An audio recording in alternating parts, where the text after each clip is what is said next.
Last 5 years ఒక సంవత్సరానికి 7,500 రూపాయలు రైతులకి ఇచ్చి మొత్తం ఆ డిపార్ట్మెంట్ అంతా క్లోజ్ చేశారు అధ్యక్ష. ఒక రైతు వ్యవసాయం చేయాలన్నా లాభసాటిగా పొందాలన్నా ఆ 7,500 సరిపోదు అధ్యక్ష. ఈ రోజు మనం అన్నదాత సుఖీభవ కింద కేంద్ర ప్రభుత్వం రాష్ట్ర ప్రభుత్వం కలిసి 20,000 ఇవ్వాలని చెప్పి నిర్ణయం తీసుకున్నాం అధ్యక్ష. ఈ 20,000 రూపాయలు ఇస్తే రైతుకి ఏం ఉపయోగం ఉండదు అధ్యక్ష.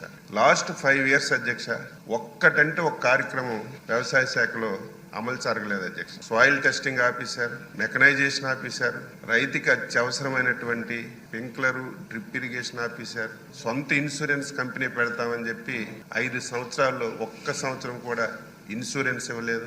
ఒక సంవత్సరం మన నాయకులు పోడియం దగ్గరికి వెళ్ళి కూర్చుంటే ప్రభుత్వం నుంచి 1 సంవత్సరం ఇచ్చారు తప్ప 1 సంవత్సరం ఇన్సూరెన్స్ ఇచ్చిన సందర్భాలు లేవు.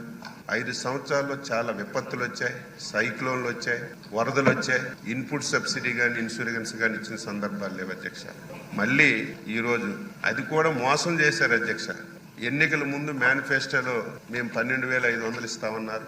ప్రతి సమావేశంలో ఆ రోజు ఉన్నటువంటి నాయకులు మేము రైతు భరోసా కింద 12,500 ఇస్తామని చెప్పి అధికారంలోకి వచ్చిన తర్వాత కేంద్ర ప్రభుత్వం ఇచ్చినటువంటి 6,000 రూపాయలతో కలిసి 12,500 ఇచ్చి మోసం చేశారు. మనం అలా కాదు అధ్యక్ష. మేనిఫెస్టోలో పెట్టాం, ఎన్నికల ప్రచారంలో చెప్పాం.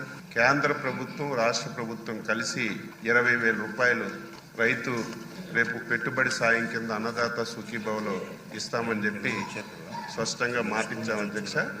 రేపు మేళంలో ఆ కార్యక్రమాన్ని అమలు చేయడానికి గౌరవ ముఖ్యమంత్రి గారు నిర్ణయం చేశారు.